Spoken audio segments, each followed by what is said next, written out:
Olá, alunos, muito bom dia, tudo bem com vocês? Tudo em paz, tudo tranquilo, tudo ótimo? Eu espero que sim, espero que vocês estejam muito bem e se cuidando, certo? É um prazer, é um privilégio estar com vocês nesse momento. Eu sou o professor Denilson, professor da disciplina de Sociologia. Sociologia, um assunto muito importante, uma matéria de extrema importância. Vale a pena nós compreendermos bem os conteúdos da Sociologia. Você sabe que a Sociologia ela é cobrada no Enem, tá bom? E vocês estão fazendo a experiência aí de fazer algumas questões Enem, tá? No livro de vocês trazem mais questões muito importantes. Espero que vocês de fato estejam estudando, compreendendo bem a dinâmica do Enem, certo, pessoal? E é uma alegria de fato estar com vocês nesse momento. Depois de uma semana, tá? A gente retoma as aulas de Sociologia. Espero que você esteja de fato motivado, empenhado a estudar, a compreender a matéria, compreender bem os conteúdos, assistir as videoaulas até o final, fazer bem as atividades do livro, do caderno, ok? Eu já percebi uma coisa: quando o aluno assiste a videoaula, ele não tem muita dificuldade em responder o questionário, responder a atividade no caderno, tá? E eu percebo que tem alunos que não estão assistindo bem a videoaula e estão deixando de fazer algumas questões, algumas atividades super fáceis, mas se tornou difícil porque não acompanhou a videoaula, não leu o conteúdo. Então, querido aluno, por favor, acompanhe bem aí as atividades, sobretudo as videoaulas, para fazer bem as tarefas, porque não fica difícil o aluno querer fazer a tarefa, responder o questionário, fazer qualquer coisa sem antes estudar o conteúdo, sem assistir a videoaula e assim por diante. Então, meu aluno, meu querido, minha querida, por favor, acompanhe, assista a videoaula, leia o conteúdo, tá? Você sabe que a leitura ela é um elemento indispensável para a aquisição do conhecimento, certo?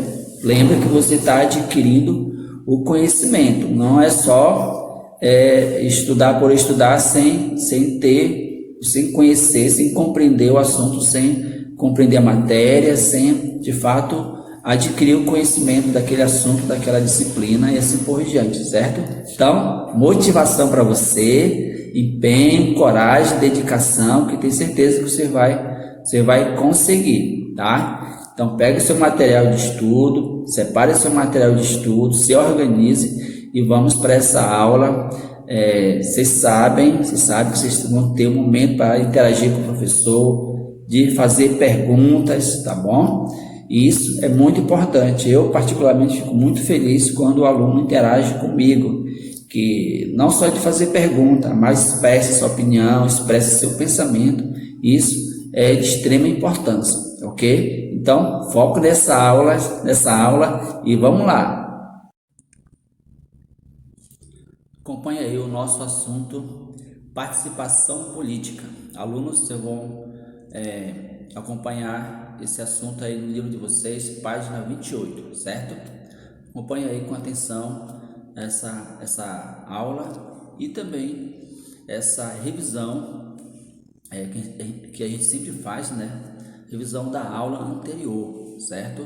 O clientelismo político no Brasil, certo? Acompanhe aí com atenção. O setor operacional do Estado, aquele que põe a máquina de decisões de políticas públicas para funcionar, tá?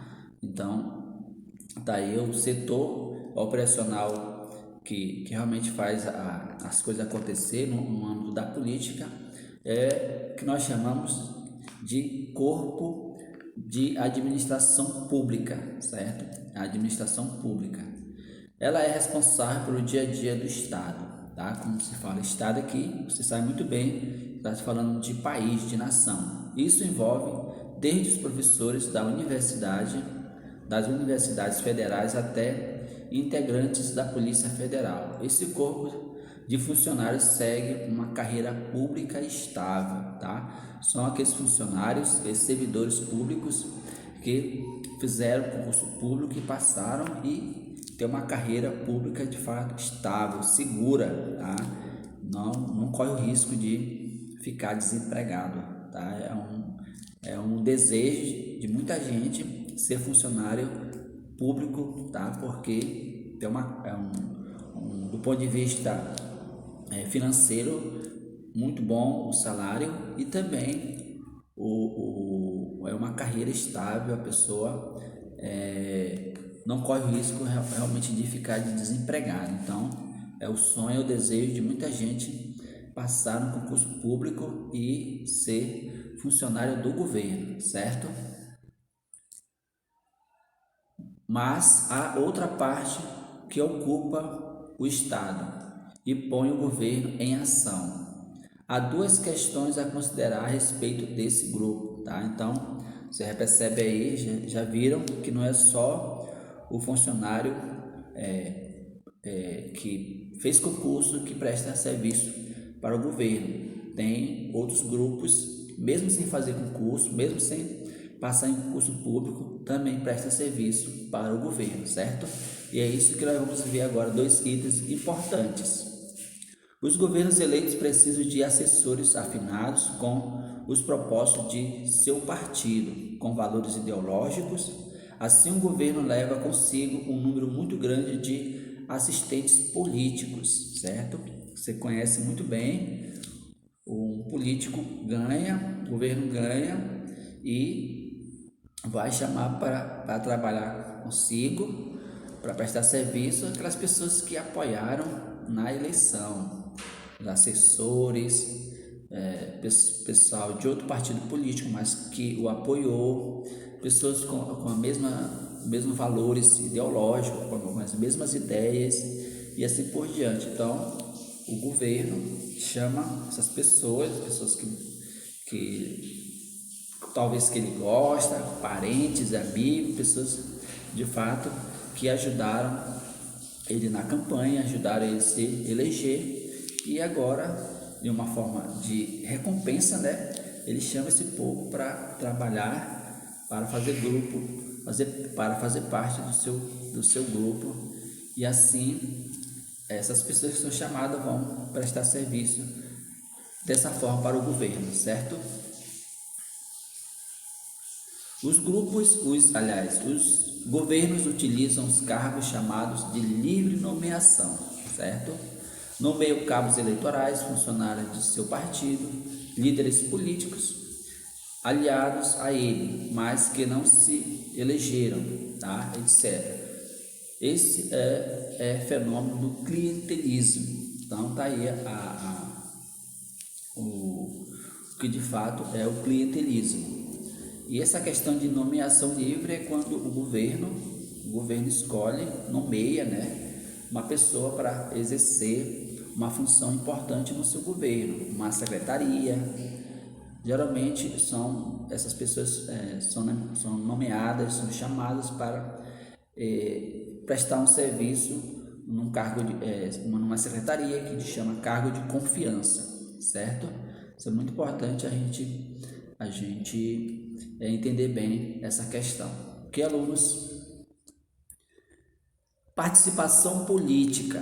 Então, agora de fato nós vamos entrar no nosso assunto de hoje. Então, eu espero que vocês tenham compreendido e entendido bem o assunto anterior, a questão do clientelismo, tá? A forma como o governo acontece na prática, nas práticas do governo, como é de fato, né? Como é que se dá? Vocês perceberam aí, se dá através de concurso. Você quer ser funcionário do governo? Quer ser funcionário do Estado? De uma forma mais legal, mais segura, através de concurso público, né? Se você passa no concurso público, vamos pensar que você tem uma condição financeira bom, vai ter um salário bom e vai ser estável. Dificilmente você vai ficar desempregado, tá? Desempregado. Então, é uma ideia muito importante que você, aluno, você que pretende de fato, todo mundo pretende, né? Todo mundo quer ter uma carreira, um trabalho estável, um trabalho seguro e que tenha um bom retorno financeiro. Nem sempre, mas em muitos cargos no setor público tem uma recompensa financeira muito boa, tá? E a outra maneira é através de você fazer parte do governo, ajudar o governo a se eleger e o governo chamar você para você ficar 4 anos, às vezes é o que dura um governo, você fica prestando serviço para o governo, apoiando o governo de acordo com seus valores, suas ideologias, e depois de 4 anos, se o governo conseguir se eleger novamente, você continua. Mas um detalhe importante, não é seguro, tá? Não é estável, tá? Se você trabalha, presta serviço para o governo e você não é concursado, entenda que terminou o mandato daquele governo, a pessoa pode ficar desempregada, certo? Por isso, uma maneira melhor de você ter seu trabalho seguro, seu emprego seguro, é através de concurso público, que aí pode passar o governo que passar, você vai continuar trabalhando e não corre o risco de ficar desempregado, certo? Porque você é estável, você estudou muito, você trabalhou muito para passar no concurso público. Esse é o sonho de muita gente, certo, alunos? Então tá aí uma pequena revisão para vocês ficarem com as principais ideias, com as ideias mais relevantes e não esquecer. Devo dizer para você de forma muito sincera que num conteúdo, num assunto que a gente estuda, às vezes são muitas informações, muitas mesmo, certo? Mas aí a gente tem a capacidade de pegar aquelas ideias mais importantes, aquelas ideias mais relevantes e assimilar bem, compreender bem e acredito que dessa forma não dá para esquecer, certo? Às vezes de uma ideia central, de uma ideia importante, se você guarda, você compreende, dessa ideia brotam outras ideias, que é o bom no estudo, a gente ter estratégia de estudar, certo? Porque você sabe muito bem que a gente lida dia a dia com diversas informações, tá? Diversas aulas, diversos conteúdos, e a gente precisa ter uma estratégia para assimilar bem todos esses conteúdos, tá bom? Por isso que toda aula eu faço essa pequena revisão, que é para você de fato compreender, para você de fato assimilar bem algumas ideias dos conteúdos. Ok, alunos? Vamos para a aula de hoje, para o assunto de fato de hoje, que é participação política. Um assunto também importante, é a continuação, de certa forma, desses assuntos que nós estamos trabalhando e nós vamos avançando aqui na reflexão política, tá bom? Como é a política na teoria, o que a nossa Constituição diz, como é na teoria, no papel, e depois a gente reflete como de fato ela é na prática, na verdade, certo? E vamos lá. O direito de votar e ser votado não impede que as instituições políticas sejam marcadas por intensas desigualdades. Olha, uma ideia extremamente importante. Pensou na política, a gente pode pensar assim, todo mundo tem um direito, todo mundo tem voz e vez. De fato é isso mesmo. Só que a gente for fazer uma análise mais aprofundada, uma reflexão mais aprofundada, a gente vai ver que isso leva a algumas desigualdades e a gente vai ver por quê. Observe uma lista desses desequilíbrios que atingem o direito de igualdade de todos, tá? Vamos aprofundar sobre o direito de igualdade. Primeiro, apenas uma minoria controla os partidos políticos, certo? Discorda? Muito verdadeiro isso, né? Não é todo mundo que governa da população, de modo geral, que governa os partidos políticos, apenas uma minoria, os seus representantes e um grupo muito pequeno. Então, o primeiro argumento para sustentar a desigualdade em relação ao direito é esse. E nós vamos ver 6, tá bom? Que o autor está de acordo com o livro de vocês, vocês podem estar acompanhando também no livro de vocês, tá bom? Segundo, são mais visados os candidatos com mais recursos financeiros. E aí? É uma verdade também. Infelizmente, quem tem o poder financeiro, tá? Quem tem o poder financeiro são mais visados, eles têm mais estratégia, têm mais condições, vamos pensar assim, mais condições para fazer a sua política, o seu modo de pensar, seus ideais políticos serem de fato assegurados, efetivados, ok? 3. O voto de um empresário rico que financia a campanha eleitoral vale muito mais, tá, do que o voto de um cidadão comum, né? Imagina o voto de um empresário que apoia um candidato, ele tem muita influência, tá? Porque ele tem um poder financeiro. Vocês sabem que o poder financeiro às vezes ajuda bastante, vamos pensar dessa forma, que a pessoa tem poder financeiro, tem influência, tá? Tem influência, pode influenciar outras pessoas a votar no candidato que ele está apoiando e assim por diante. Então, de certa forma, o voto, o apoio de um empresário em relação àquele cidadão que só apoia, é só a visão dele, é só a opinião dele, mas que não tem muita relevância, não tem muito peso no âmbito político, certo? Isso é um dado muito importante para a gente observar.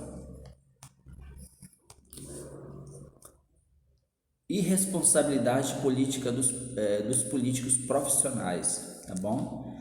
Isso porque muitos deles não, ou raramente, não prestam conta, não trabalham para realmente pelo bem comum das pessoas que o apoiaram.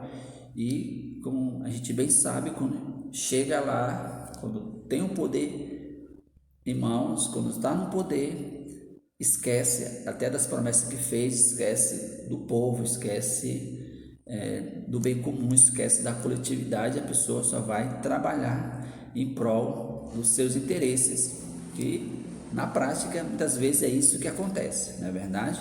Acredito que você está entendendo muito bem, porque é um assunto, apesar de ter suas teorias, todo assunto tem sua teoria, lógico, mas é um assunto que, do ponto de vista prático, a gente entende muito bem, certo?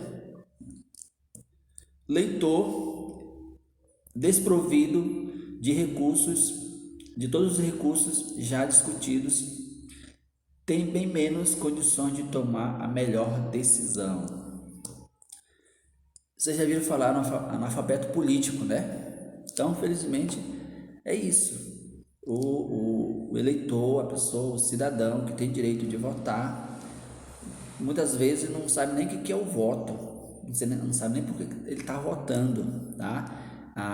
É um ignorante político, tá? Só vota porque no Brasil o voto é obrigado e vai votar sem saber o que de fato está fazendo, tá? É isso que diz aí. Desprovido de todos os recursos já discutidos, tem menos condições de tomar a melhor decisão. Lógico, uma pessoa que não tem conhecimento, uma pessoa que não sabe de fato como a política acontece, tá? Não tem conteúdo sobre como a política funciona no Brasil, tá? Não sabe qual é o papel de fato de um vereador, de um deputado federal, de um deputado estadual, de um prefeito, não sabe. Então essa pessoa tem toda a possibilidade de fazer uma escolha errada, de escolher mal o seu representante, certo? Então tá aí mais um item super importante para nós observarmos bem como essa questão de desigualdade no direito de certa forma, é verdadeira, né? É válida essa reflexão. Certo, alunos? 6. Nem todos os eleitores têm o mesmo interesse por política, tá? E isso de fato é uma verdade, né? Tem um eleitor que é dessa forma como eu já descrevi, não está nem aí, leva na brincadeira, não tem seriedade nenhuma com o seu voto, com sua escolha. E um detalhe importante, né? Como a gente sempre frisa muito bem, voto não tem preço, tem consequência. Às vezes uma escolha errada, um candidato que a gente coloca lá para nos representar, não tem as condições, não tem ética, não tem compromisso com o povo e vai fazer o que a gente já percebe no nosso dia a dia, certo? Tá? E tem aqueles eleitores que realmente são muito bem preparados, participam da política, se interessam pela causa política, tá? Não, eles não fazem parte de um partido político, tá? É importante a gente frisar muito bem aqui, para uma pessoa participar da política no Brasil, não precisa se filiar a um partido, não precisa estar conectado a um partido, basta ser cidadão, porque o cidadão participa, o cidadão interage, o cidadão ele é crítico, vê como de fato as coisas acontecem na realidade e participa, acompanha com o que de fato os nossos representantes, os nossos governos estão fazendo, tem uma visão crítica de tudo isso e conhece, é um conhecedor da política, tá? Uma pessoa que lê, que estuda, que procura informações sérias, informações verdadeiras e é uma pessoa de fato instruída. Então tem esses dois tipos de eleitores, aqueles que lavam a mão e que não está nem aí, vota porque é obrigado, não tem muito compromisso com a causa política e faz a pior escolha. E tem aquele político, aquela pessoa que realmente se interessa pela política, que participa, que tem uma visão crítica de governo, tem uma visão crítica de como as coisas acontecem e assim por diante, certo? Então tá aí as seis maneiras, vamos pensar assim, que a desigualdade no direito ela é verdadeira, tá? E vale a pena nós fazermos essas reflexões, tá bom? Para a gente ter uma visão mais real, mais verdadeira da política, sobretudo da política no nosso estado, no nosso Brasil. É preciso lembrar que a política não se encerra no voto, no ato de votar, tá? E para muitas pessoas é assim. Felizmente é assim, mas está aí uma ideia. Cidadão ele participa ativamente a todo momento, em todo lugar, em toda época da questão política. É uma pessoa que tem interesse por essas questões. E no processo eleitoral, diversos grupos sociais ativam seus recursos para atender e influenciar as decisões políticas. Então, vocês sabem muito bem, sobretudo agora na era digital, a era da informação, o que mais tem é grupos organizados, e isso é importante, cada um com os seus recursos, cada um com sua ideologia relacionada à política.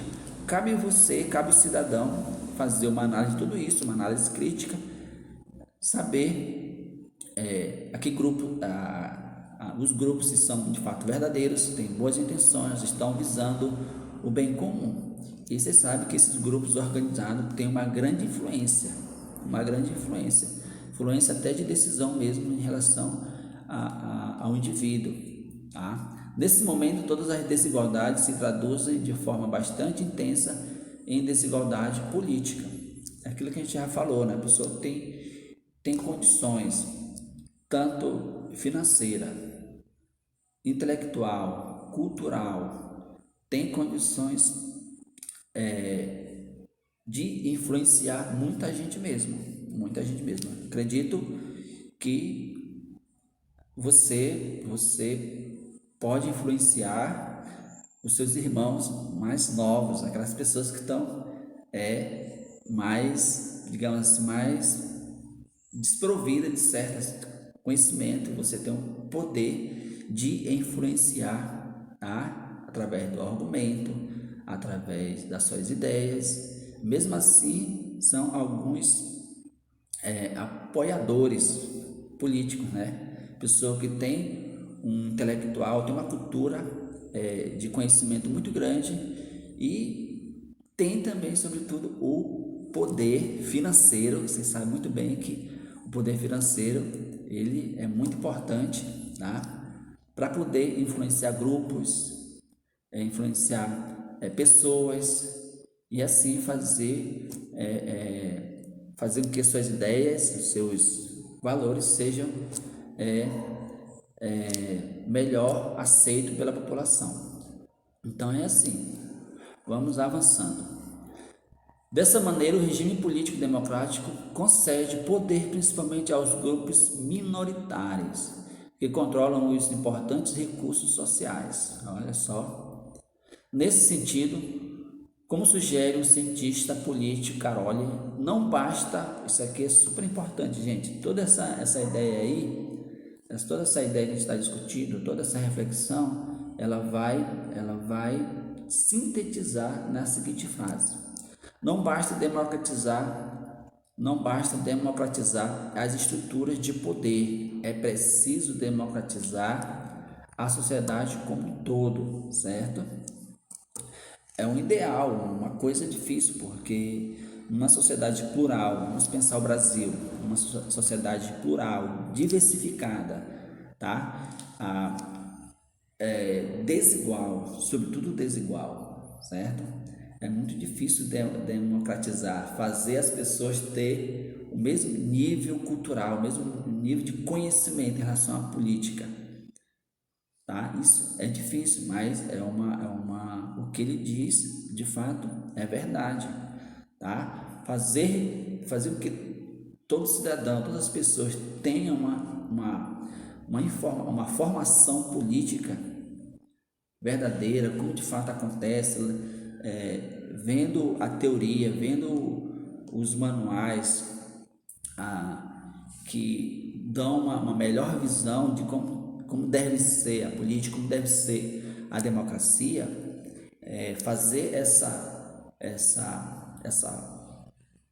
formação para todo o cidadão brasileiro é difícil, né? Uma vez que o nosso país é muito grande, porém não é impossível. Olha, o que nós estamos fazendo aqui, isso acontece através da educação engajada, educação de qualidade, educação verdadeira, comprometida com o cidadão, comprometida com o bem-estar da população, certo? E uma das formas para nós termos uma consciência crítica, uma formação política verdadeira, é através da educação, através da escola, tá? Através da escola. Eu acredito que essa informação que vocês estão tendo aqui, muita gente não tem essa possibilidade, essa informação. Eu acredito que você, a partir dessas informações, a partir dessa aula, você vai ter uma percepção, uma visão de política diferenciada do que muita gente aí, num senso comum, tem, tá? E é sempre bom te lembrar que aqui a gente não tá tratando de senso comum, tá? A gente tá tratando de concepção política na teoria, visando a prática, vendo como acontece de fato na prática, certo? Agora vocês vão responder as questões da página 30 do livro didático. Tem essas questões aí, leiam com muita atenção e responda, certo? Responda, importante, aluno. Agora é o momento de você realmente ver se você entendeu toda essa reflexão, todas as aulas, para você responder as questões da página 30. E tá aí o gabarito da aula anterior do livro de atividades, certo? Você que fez, confira aí se você acertou, e se você não acertou, você tem a possibilidade de ajeitar aí, de corrigir o seu gabarito, certo? Muito bom. Muito boa mesmo essa aula. Espero que você esteja de fato, tenha de fato compreendido, tenha de fato gostado, certo? E a gente só gosta quando a gente compreende e a gente conhece, certo? E para casa vocês vão responder as atividades em PDF que já vou daqui a pouco enviar para vocês. Tudo bem? Um detalhe importante: procurem argumentar bastante nas questões de escrever, tá? Coloque sua ideia, coloque a sua visão, argumentando, que é dessa forma que a gente vai crescer, dessa forma que eu quero, dessa forma que eu gosto e dessa forma que eu acredito que a gente vai avançar nos nossos estudos, e estamos avançando, graças a Deus, certo? Eu agradeço os alunos que estão realmente correspondendo. O professor fica feliz, viu, alunos? E vamos continuar com todo esse vigor, com toda essa dedicação. Por aqui eu finalizo essa aula. Meu muito obrigado. Até a próxima aula, se Deus quiser. E um grande abraço do professor Denilson.